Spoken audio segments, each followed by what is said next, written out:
Kepala Dinas Kebudayaan, Kepemudaan dan Olahraga serta Pariwisata Kota Surabaya, Wiwik Widayati mengungkapkan, alasan Peneleh dijadikan objek wisata heritage, sebab kawasan ini merupakan kampung yang memiliki banyak kisah sejarah. Dalam Festival Peneleh ada berbagai jenis usaha mikro kecil dan menengah, serta industri kreatif.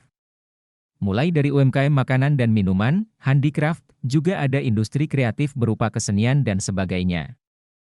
Dalam Festival Peneleh ada berbagai jenis usaha mikro kecil dan menengah serta industri kreatif. Nantinya, akan ada paket wisata yang disuguhkan kepada wisatawan. Rencananya, paket wisata itu dimulai dari susur sungai dengan rute dermaga Siola Peneleh, kemudian berjalan menuju ke loji besar. Sesampainya di loji besar, wisatawan akan diajak tur guide berkeliling perkampungan dan tempat-tempat ikonik yang berada di kawasan Peneleh. Nah, hari ini kita coba untuk kembangkan yang di Peneleh. Kenapa Peneleh? Ya kan? Karena Peneleh kan ini ada banyak spot. Ada rumah lahir Bung Karno, ada rumah Cokro Aminoto, ada Sumur Jobong, ada Langgar Duwur, ya kan? Ada juga rumah Sultan Abdul Ghani. Yang di kawasan ini juga luar biasa. Ada loji, ada makam Belanda. Jadi itulah yang akan digarap dengan sustain ya, dengan berkelanjutan untuk benar-benar mengembangkan kawasan ini sebagai kawasan heritage. 23 ini pertama kalinya digelar ya Bu ya? Betul. Seperti apa Bu, bisa dijelaskan? Jadi sebenarnya adalah kick off ya. Jadi kan kemarin kita janji bahwa kita akan mengembangkan destinasi wisata di Surabaya. Salah satunya adalah destinasi heritage. Lah, Kampung Peneleh ini kan termasuk destinasi heritage.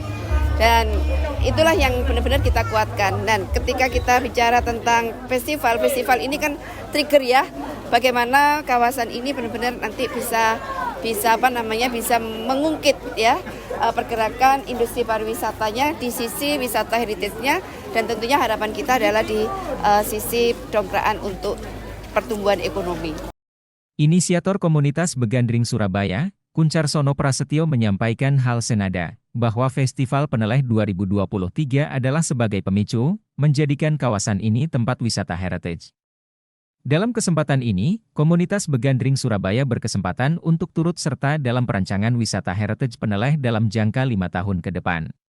Kick off dari rencana besar kita merevitalisasi kawasan Peneleh sebagai kawasan berbasis sejarah. Jadi pemerintah kota dan Bank Indonesia disupport sama Begandring melakukan merancang itu untuk jangka waktu 5 tahun ke depan. Nah, ini adalah pemantik event yang sudah dilakukan sejak 1 minggu yang lalu. Kemudian besok hari Minggu pencanangannya. Setelah itu kemudian ada banyak upaya lagi. Yang paling penting adalah bagaimana pelibatan seluas-luasnya masyarakat. Karena dia yang memiliki kampung ini dan seharusnya dia bisa memanfaatkan situasi seperti ini.